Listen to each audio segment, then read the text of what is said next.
तो अब बात कर लेते हैं अभिलेख का और वो किस शासक से संबंधित है। हाथी गुम्फा अभिलेख, जिसे तिथि रहित अभिलेख भी कहते हैं, वो कलिंग राज खारवेल से है। दूसरा जूनागढ़ अभिलेख रुद्रदामन, नासिक अभिलेख गौतमी बलश्री, प्रयाग स्तंभ अभिलेख समुद्रगुप्त, ऐहोल अभिलेख पुलकेशिन द्वितीय, मंदसौर अभिलेख मालवा नरेश यशोवर्मन, ग्वालियर अभिलेख प्रतिहार नरेश भोज, भित्री एवं जूनागढ़ अभिलेख स्कंदगुप्त, देवपाड़ा अभिलेख बंगाल शासक विजय सेन। अभिलेखों का अध्ययन को एपिग्राफी कहा जाता है। नेक्स्ट आ जाते हैं सिंधु सभ्यता पे।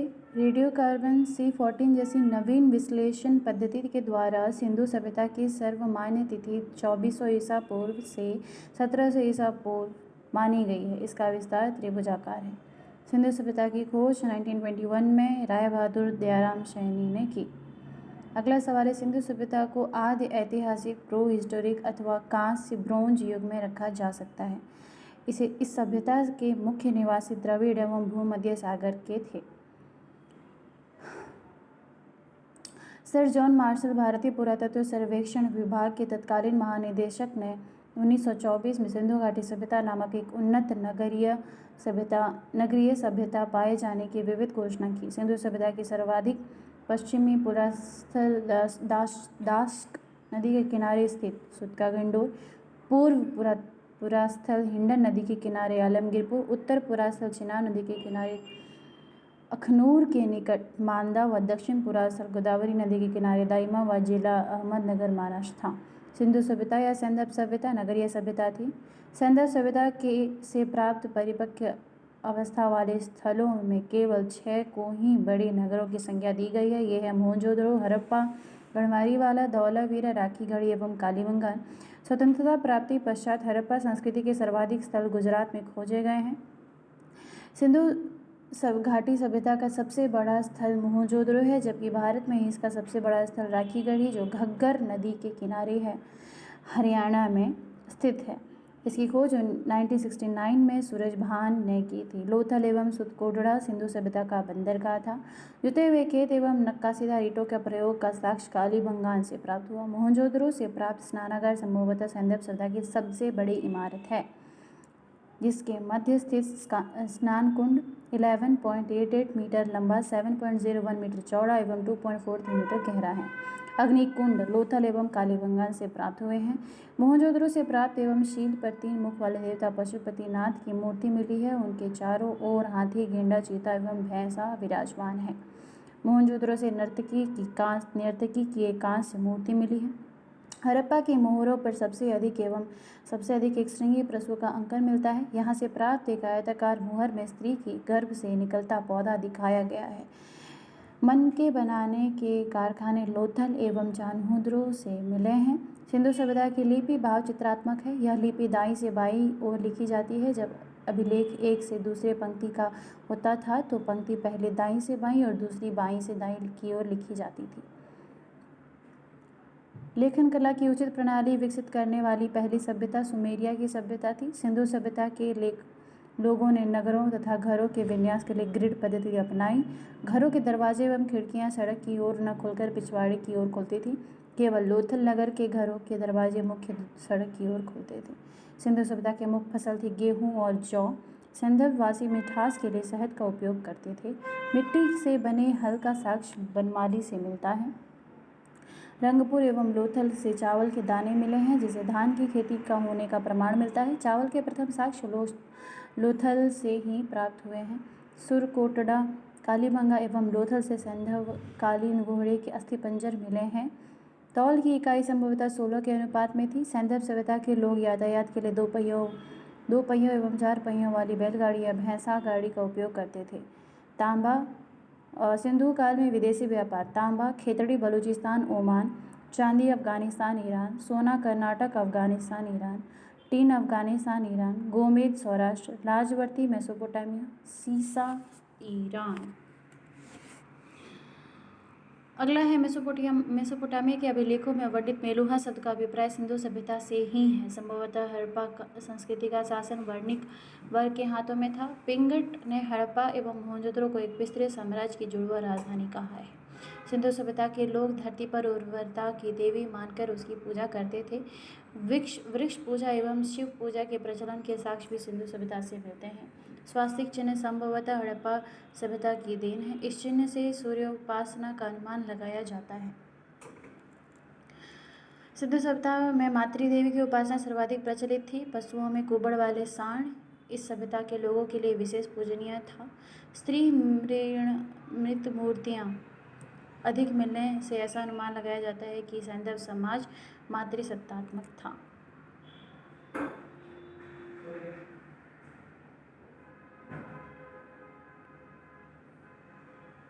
अब आ जाते हैं हड़प्पा किस नदी के किनारे। हड़प्पा रावी नदी के किनारे, जिसका खोज दयाराम सैनी ने की थी।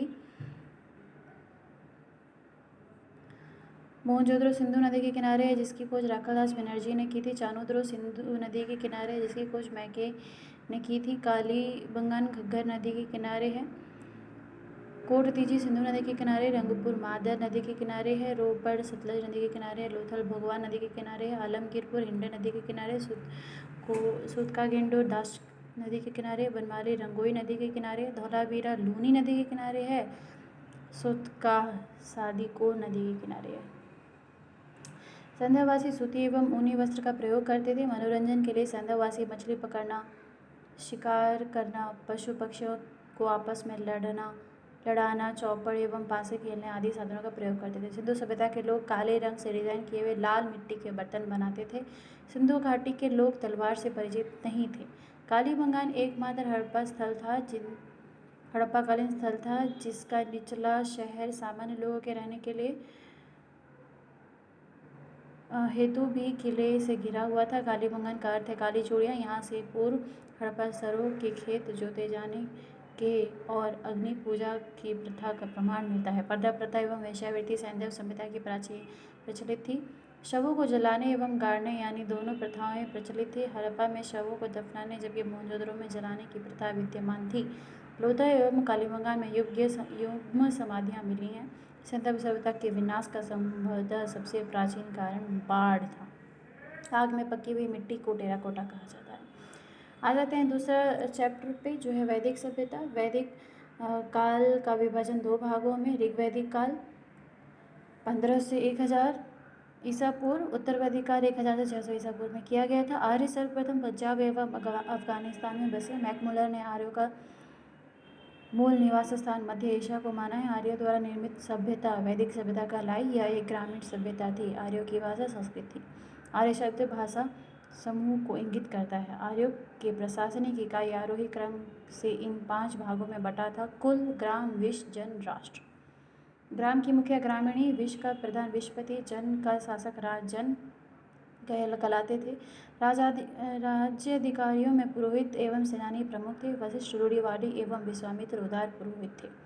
सुत, रथकार व कम्मादि नामक अधिकारी रत्नी कहे जाते थे। इनकी संख्या राजा सहित करीब 12 हुआ करती थी। पूर्व दुर्गपति एवं स्पष्ट जनता की गतिविधियों को देखने वाले गुप्तचर होते थे। बाजपति गोचर भूमि का अधिकारी होता था। उग्र अपराधियों को पकड़ने का कार्य करता था। दिशा की अगर हम बात करें तो पूर्व में सम्राट, पश्चिम में स्वराष्ट्र, उत्तर में विराट, मध्य में राजा, दक्षिण में भोज कहा जाता था। ऋग्वेद में किसी भी तरह के न्यायाधिकारी का उल्लेख नहीं है। सभा एवं समिति राजा को सलाह देने वाली संस्था थी। सभा श्रेष्ठ एवं संभ्रांत लोगों की संस्था थी, जबकि समिति सामान्य जनता का प्रतिनिधित्व करती थी। इसके अध्यक्ष को ईशान कहा जाता था।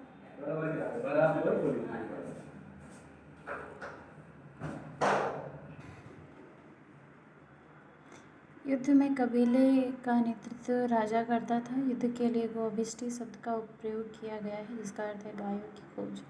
दसरा के युद्ध का उल्लेख ऋग्वेद के 7वें मंडल में है। यह युद्ध परुष्णी रावी नदी के तट पर सुदास एवं 10 जनों के बीच लड़ा गया था, जिसमें विजयी सुदास हुआ। उपनिषदों की कुल संख्या 108 है। महापुराणों की संख्या 18 है। वेदांत की संख्या 6। ऋग्वेद समाज में 4 वर्णों में विभक्त था। ये वर्ण ब्राह्मण, क्षत्रिय, वैश्य और शूद्र। यह विभाजन व्यवसाय पर आधारित था। ऋग्वेद के 10वें मंडल में पुरुष सूक्त में चतुर्वर्ण वर्णों का उल्लेख मिलता है। इसमें कहा गया है कि ब्राह्मण परम पुरुष के मुख से, क्षत्रिय उनकी भुजाओं से, वैश्य उनकी जांघों से एवं शूद्र उनके पैरों से उत्पन्न हुए हैं। आर्यों का समाज पितृ प्रधान था। समाज में सबसे छोटी इकाई परिवार का कुल थी, जिसके मुख्य पिता होता था, जिससे कुलप कहा जाता था। स्त्रियां इस काल में अपने पति के साथ यज्ञ कार्य में भाग लेती थी। बाल विवाह एवं पर्दा प्रथा का प्रचलन नहीं था। विधवा अपने मातृक पति के छोटे भाई देवर से विवाह कर सकती थी। स्त्रियां शिक्षा ग्रहण करती थी। ऋग्वेद में लोपामुद्रा, घोषा, सिक्ता, आपला एवं विश्वास जैसी विदुषी स्त्रियों का वर्णन है। गार्गी ने याज्ञवल्क्य को वाद विवाद में चुनौती दी थी। जीवन भर अविवाहित रहने वाली महिलाओं को अमाजु कहा जाता था। जीविकोपार्जन के लिए वेदांग पढ़ने वाले अध्यापक उपाध्याय कहलाता था। आर्यों का मुख्य पेय पदार्थ सोमरस था। यह वनस्पति से बनाया जाता था। आर्य मुख्यतः 3 प्रकार के वस्त्रों का उपयोग करते थे: वास, अधिवास और उष्णीस। अंदर पहनने वाले कपड़े को नीवी कहा जाता था। महर्षि कर्णाद को भारतीय परमाणुवाद का जनक कहा जाता है। आर्यों के मनोरंजन के मुख्य साधन थे संगीत, रथदौड़, घुड़दौड़ एवं द्युत क्रीड़ा। आर्यों का मुख्य व्यवसाय पशुपालन एवं कृषि था। गाय को अगन्य न मारे जाने योग्य पशु की श्रेणी में रखा गया है। गाय की हत्या करने वाले या उसे घायल करने वाले के लिए वेदों में मृत्युदंड अथवा देश से निकाले की व्यवस्था की गई है। आर्यों का प्रिय पशु घोड़ा एवं सर्वाधिक प्रिय पशु इंद्र थे। आर्यों द्वारा खोजी गई धातु लोहा थी, जिसे श्याम अयस्क कहा जाता है। तांबे को लोहित अयस्क कहा जाता था। व्यापार हेतु दूर दूर तक जाने वाले व्यक्ति को वणिक कहते थे। लेन देन में वस्तु विनिमय का प्रणाली प्रचलित था। ऋण देकर ब्याज लेने वाले व्यक्ति को वैकनॉट सूदखोर कहा जाता था। मनुष्य एवं देवता के बीच मध्यस्थ की भूमिका निभाने वाले देवता के रूप में अग्नि की पूजा की जाती थी। ऋग्वेद में उल्लिखित सभी नदियों में सरस्वती सबसे महत्वपूर्ण नदी तथा पवित्र मानी जाती थी। ऋग्वेद में गंगा का 1 बार और यमुना का 3 बार उल्लेख है। इसमें सिंधु नदी का उल्लेख सर्वाधिक बार किया गया है। प्राचीन नाम क्रुभ, कुरम, कुबा, काबुल, वितस्ता, झेलम, अस्किनी, चिनाब, पुरुषनी, रावी, शतुद्री, सतलज, बिपाशा, ब्यास, अदानीरा, गंडक, दृष्टद्युति, घग्गर, गोमती, गोमल, सुबस्तु, स्वात। उत्तर वैदिक काल में इंद्र के स्थान पर प्रजापति सर्वाधिक प्रिय देवता हो गए थे। विष्णु के 3 पगों की कल्पना का विकास उत्तर वैदिक काल में ही हुआ। इंद्र युद्ध के नेता एवं वर्षा के देवता, अग्नि देवता एवं मनुष्य के बीच मध्यस्थ, वरुण पृथ्वी एवं सूर्य के निर्माता, समुद्र के देवता, विश्व के नियामक एवं शासक, सत्य का प्रतीक, ऋतु परिवर्तन एवं दिन रात का कर्ता, द्यौ आकाश का देवता, सोम वनस्पति देवता, उषा प्रकृति एवं उत्थान देवता, अश्विन विपत्तियों को हराने वाले देवता, पूषण पशुओं के देवता, विष्णु विश्व के संरक्षक एवं पालन करता, मरुत आंधी तूफान के देवता। उत्तर वैदिक काल में राजा के राज्याभिषेक के लिए राजसूय यज्ञ का अनुष्ठान किया जाता था। उत्तर वैदिक काल में वर्ण व्यवसाय के बजाय जन्म के आधार पर निर्धारित होने लगे थे। उत्तर वैदिक काल में हल को सीरा तथा हल रेखा को सीता कहा जाता था। उत्तर वैदिक काल में निष्क एवं शतमान मुद्रा की इकाई थी, लेकिन इस काल में किसी खास भार, आकृति और मूल्य के सिक्कों के चलन का कोई प्रमाण नहीं मिलता है। सांख्य दर्शन भारत के सभी दर्शनों में सबसे प्राचीन है। इसके अनुसार मूल तत्व 25 हैं, जिसमें प्रकृति पहला तत्व है। सत्वमेव जयते मुंडकोपनिषद से लिया गया है। इसी उपनिषद में यज्ञ की तुलना फूटी नाव से की गई है। गायत्री मंत्र सावित्री नामक देवता को संबोधित है, जिसका संबंध ऋग्वेद से है। लोगों को आर्य बनाने के लिए विश्वामित्र ने गायत्री मंत्र की रचना की। श्रद्धा की प्रथा पहल दत्तात्रेय ऋषि के बेटे निमि ने शुरू की थी। उत्तर वैदिक काल में कौशाम्बी नगर में प्रथम बार पक्की ईंटों का प्रयोग किया गया था। महाकाव्य 2 हैं, महाभारत एवं रामायण। महाभारत का पुराना नाम जय संहिता। यह विश्व का सबसे बड़ा महाकाव्य है। गोत्र नामक संस्था का जन्म उत्तर वैदिक काल में हुआ। वेदांत दर्शन के मौलिक ग्रंथ ब्रह्मसूत्र या वेदांत सूत्र की रचना बदरायण ने की थी।